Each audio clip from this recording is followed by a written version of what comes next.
What is up, guys? My name is Brent Ruiz and welcome back to my YouTube channel.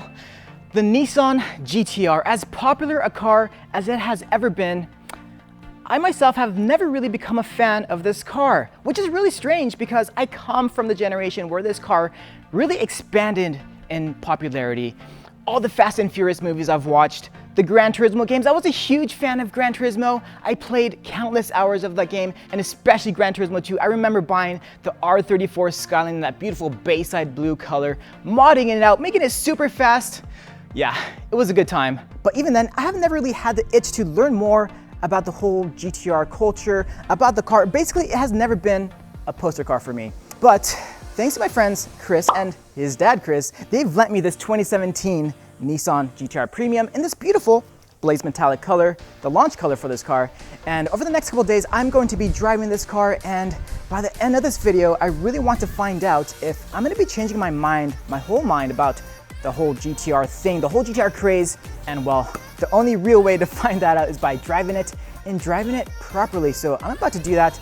Keys are somewhere here in my pocket, but without further ado, let's get this video started with a drive in the 2017 Nissan GTR. All right, guys, we are inside the 2017 Nissan GTR. Finally, it has taken me so long to finally be able to drive one of these cars. It's been over 11 years since the first model, the 2009 version of the GTR, was released in America, originally being debuted in 2007. Other than a few changes in terms of facelifts, which the 2017 model has many of, and that's why I'm actually really happy to have a 2017 to review in the first place. The 2020, the latest version, does have a little bit more updates, but overall the biggest facelift was made in this one, the 2017. So I'm just here in automatic mode on the highway. I'm about to get onto one of these nice canyon roads right now, but overall my first impressions is that the car is really smooth. It's very comfortable. I know that Nissan really worked a lot. Their biggest focus on the 2017 facelift refresh is refinement, and that's because the versions before 2017, they were a lot more harsh, they were a lot more, I guess, visceral, but they really wanted to put a focus on refinement in this model year, and that has continued up into the current model year 2020. And that being said, I could definitely tell once I pulled out of my house how comfortable the ride is. I've even put it into R mode, everything in R mode, and even at its stiffest setting, this car is still very comfortable. You know, compared to other cars that I've recently driven, like the C8 Corvette, when you put that car into its stiffest setting, you can definitely tell that it's in its stiffest setting. This one, they have done a really good job, for better or for worse. I'm about to find out if the suppleness of the suspension ride is going to be compromising how well this car handles on a nice canyon road. Now, in terms of expectations, I do have a few. Seeing as how I've never driven one of these cars ever in my life, I expect it, number one, to feel heavy on the road that I'm about to drive it on. But with the all-wheel drive system that this car is absolutely praised for, whenever I talk to somebody who owns a GTR or who has just driven a GTR, they always praise its handling and how it just sticks to the ground. So I'm very excited to see how that feels. Number two is obviously launch control, the other thing that this car is absolutely known for, and it gets to 60 miles per hour in less than 3 seconds. Many people have clocked this thing at like 2.6, 2.7, even in its stock form. I know a lot of people like to get GTRs. First thing you do is mod the heck out of it, bolt-ons, the whole 9 yards, and by the end of like the first month of ownership, you're pushing 700 horsepower. This one in its stock format, which this car is, the only thing that the owner has modded on this car is the catback exhaust, which it's fitted with an Army Tricks exhaust. And it definitely sounds a bit better because I did hear the car before they fitted the exhaust, and well, stock, this car does sound like a vacuum cleaner. I'm just gonna say it. All right, enough with the boring stuff. I'm gonna pull over real quick, get my GoPros on, and go for a spirited canyon drive and really put this GTR to the test. All right, so I have everything into R mode. I'm on a nice little canyon road here, and yeah, let's see how this thing performs, because this is why I really wanted to drive the GTR. I want to see what all the freaking hype is about with the handling, especially the all-wheel drive system that this car is absolutely praised for. I'm expecting big things. Let's see if the GTR delivers. First impressions. The all-wheel drive system is absolutely not a joke. Power-wise, first impressions. The stock 565 horsepower that this car offers you with 467 pound-feet of torque is definitely enough to have plenty of fun. But forget the power, it's all about the handling that this car offers. And this car, as my mic falls off the freaking camera right now, it's still on though. Ooh!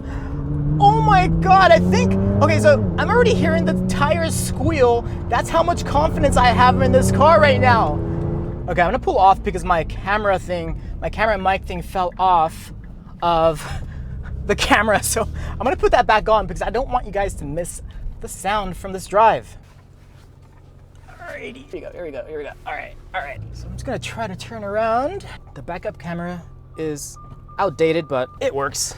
Oh my gosh, okay. From that small little drive though, this thing can handle, for being nearly 4,000 pounds, that's the most impressive part about this whole thing.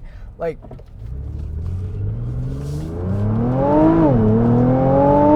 and the acceleration is another very impressive thing. The brakes are actually much better than I thought they'd be. They're only steel brakes in a car that weighs 4,000 pounds. I would have really loved to see carbon ceramics. I know they're on the Nismo, but that's a lot more money. But even then, even being steel, these brakes perform. They're not bad at all. Crap. The way that this thing pulls out of the corners, it's unbelievable because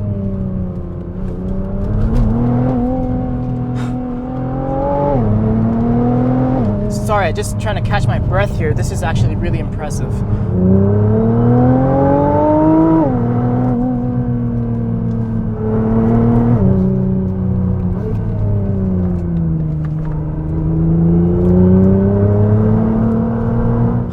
Wow, okay. The transmission, when you're driving it hard like this, it's perfect. It's really, really good. I really couldn't ask for more than this. In a car that's so outdated now. You know, it's been, the first model year was 2009. This is over 11 years old today. And all the refinements that they've done, all the updates, all the facelifts, as they released model year after model year, you know, the first 2009 version, it only came with 480 horsepower. So with every year, Nissan has gradually increased the horsepower output, and we're now to 565. But with all the other refinements, that transmission has really improved. It's a lot less harsh, but at the same time, it's a lot better performance. It just shifts faster. I am one of the guys that loves a more visceral ride, a more hardcore ride. And for that reason, I kind of want to, like, it'd be awesome if I had the opportunity to go back to back in a 2017 versus one of the older ones and see the difference. But I can only imagine how much more harsh the other ones were. But in terms of a good mix of refinement and performance, they have done a really good job here.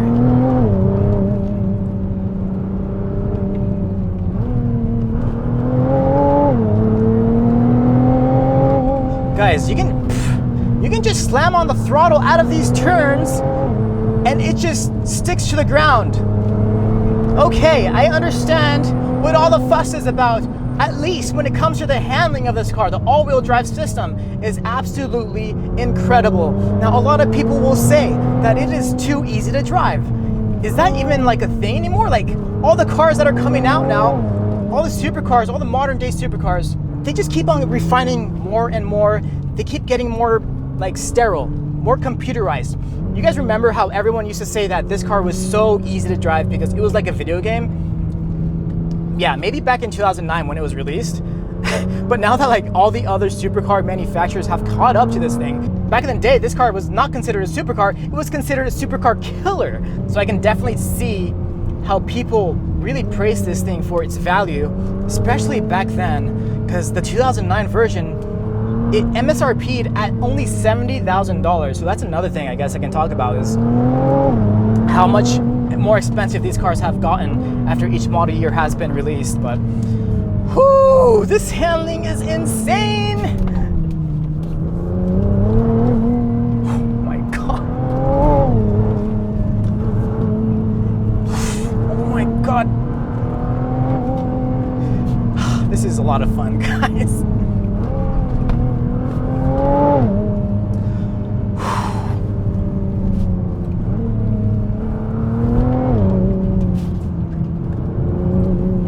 I've reviewed other all-wheel drive cars on my channel before, and I really hated them for the steering input, especially the turn-in. This car does it really well.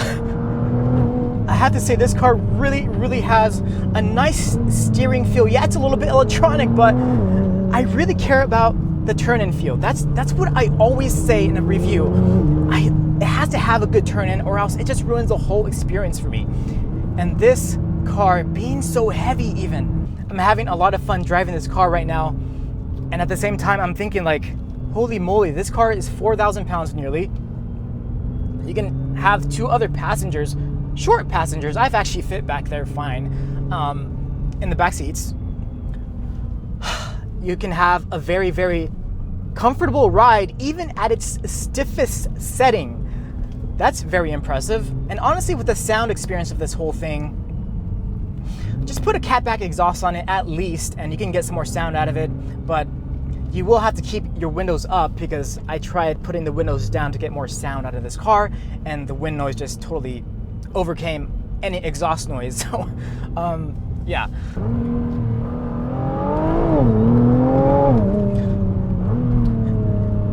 Just pulling out of these corners, like, I'm not sure I'd be able to pull out of these corners so fast in another car. This all-wheel drive system is really impressing me.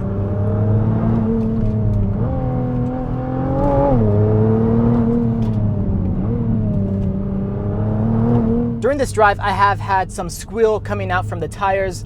That's just how much fun I'm having with this and how confident I'm feeling with this car. This car is fitted with the Michelin Pilot Sport 4S tires. The stock tires are actually Dunlops that come with this car. Let's go ahead and do a launch for you guys because that has to be one of the most impressive parts about this car. Foot on the brake.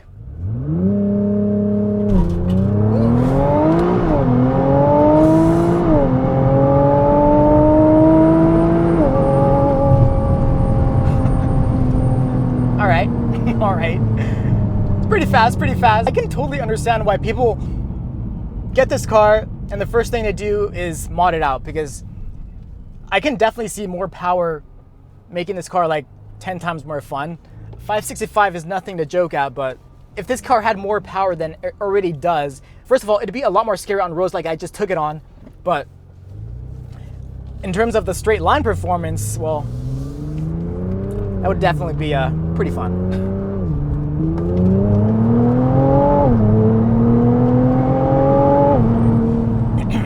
Another thing I want to talk about, which I really like about this car, is when I was first getting into it and just like changing all the seating position and the steering wheel. When you move the steering wheel down, the entire gauge cluster moves with it. So no matter what position the steering wheel is in, it's always going to be showing you everything on the gauge cluster. I've been in cars where whenever I move the steering wheel to my desired position, it blocks like certain parts of the tachometer, usually at the top, which was really annoying. So I really want to give a big round of applause to Nissan for that little touch. I wish other manufacturers would do that as well, because no matter what your steering position is, everything is going to be visible to you on the gauge cluster. So yeah, great job Nissan on that. So we got to another nice little driving road here. That's why I really love Southern California. No matter where you live, like if you just go like 10 minutes away from where you live, you can usually find a nice driving road. Speaking of the tachometer real quick, so this car redlines at 7,000, which is not bad for a turbocharged car.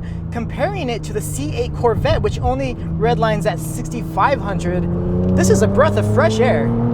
I can actually smell the tires inside the cabin right now. That's how much fun I've been having. Speaking about the brakes a little bit, I totally would have preferred or expected to have, at least as an option, the carbon ceramic brakes on this car, given how heavy this car is. The steel brakes are totally fine. They do their job totally fine. I have not experienced any fade yet, but yeah, the Brembos, they're 6 pistons up in the front and 4 piston in the rear, and they're doing work. All right, guys, so we're gonna get back on the highway now. I hope you enjoyed that fun little drive. Overall, after doing that drive, I can say I am definitely impressed with the handling of this car. It totally delivers everything I've heard of, with the all-wheel drive system being incredible. It's true. This car handles amazingly. The other thing that I didn't really have any expectation on is the transmission, because it has a dual clutch transmission, 6-speed, and a lot of people have praised this car for that as well. The 2017 version, it included a refined gearbox, faster shifts, less harsh shifts. I think that's a big thing that Nissan was going for in this model year, the facelift. It is really, really smooth, the transmission. You can hardly feel the shifts. It is a little bit weird when you're coming to a stop and it gets down to the second and first gears. You can actually hear like this clunking noise of the transmission shifting down. In terms of the actual shifting speed, and here in automatic mode especially, it's very, very smooth. The one thing I will say about the transmission, well, related to the transmission, are the shift paddles. Another change that they made for 2017 was moving them from the column to the actual steering wheel, but it is a preference thing. My preference is to have them on the column so they're always in one position. You never have to go around looking for them. But I do like how big the shift paddles actually are. The bigger the better when it comes to shift paddles, in my opinion. I've driven some cars, they just put these tiny little shift paddles, like barely giving you enough room for your fingers to find them. In this car, they are definitely big enough, and that is definitely a positive for the shift paddles. Another thing I noticed right away, just the noise of the car. That whistle noise from the turbos, it is something that is never ending. It's always there. And if you're a fan of all the noises that turbocharged cars make, you're definitely gonna be a fan of all the noises that I'm hearing inside of this cabin right now. So getting onto the highway now, let's talk about the daily drivability capabilities of this car. So I'm in R mode still. I'm gonna turn everything off, and I'm actually going to put the suspension into comfort mode. Yeah, you can definitely tell the dampening softens up considerably. The suspension is impressive for me as well, because just given how crazy this car handles, the suspension in its stiffest form is not even that stiff. And the fact that it can get even softer like it has now by pressing that comfort mode button, I can definitely see myself driving this car like on a long road trip without any issues. The seats are comfortable. They were bolstering me in pretty well on that drive. I do want to give a big shout out to Polyphony Digital, the creator of the Gran Turismo games, for designing and putting in their gauges here into the LCD screen here in the center. Previous version had a bunch of buttons here in the center console, and they've reduced them to only 11 now. So it's a lot cleaner here now than 2017. And if you've seen my previous video reviews on some cars, you'll know that I'm a stickler for the way that car manufacturers design their AC controls. I'm a fan of the ones they give you in here because they give you the nice rotary knob to change the temperature, which is the easiest, best way to put AC controls in a car. So thank you, Nissan, for that as well. So in terms of daily drivability and the technology features in here, this is actually missing a good amount of like standard things that you would expect a car of this price to have. Even though it's oriented towards performance and not really luxury, these are things still I think a car at this price range should have in today's day and age.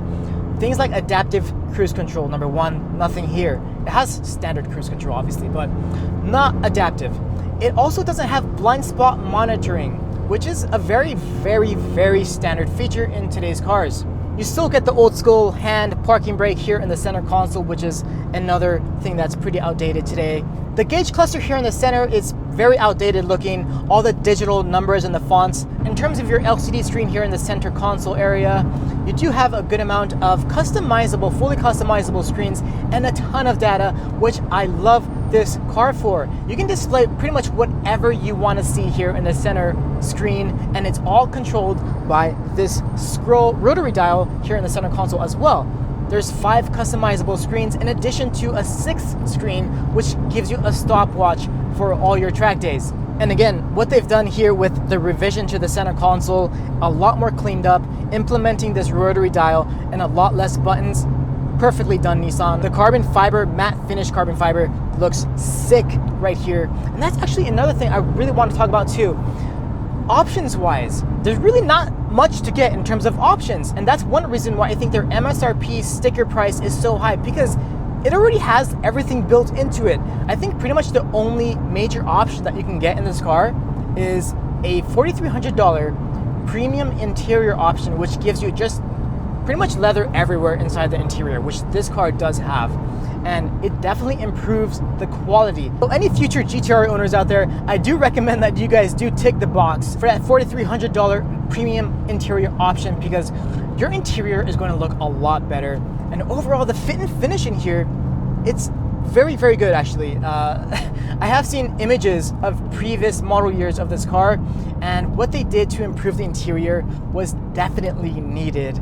So as the price of the car has gone up over the years consistently, is it warranted? I think it kind of is, because Nissan has kept on making these, step-by-step improvements every model year that has come out. For example, the interior has improved a lot, especially in 2017. The horsepower gains, although I don't know about an increase of 80 horsepower over the span of, almost 12 years now. I'm not really sure that's good enough when you consider that the price has gone up from $70,000 in 2009 to an MSRP of $109,000 in this car. This platform has definitely been something that a lot of people love, and I'm sure that when that R36 releases, wow, that's gonna be monumental.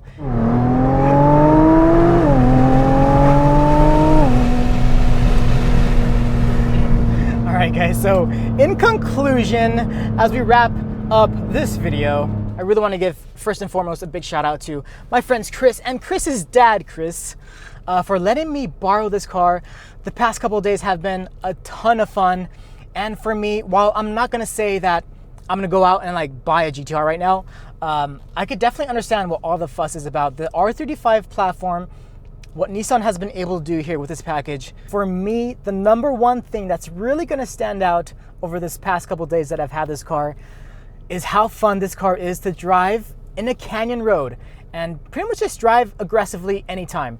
The handling, the all-wheel drive system really is impressive. It really, really is what they've been able to do with this almost 4,000-pound car.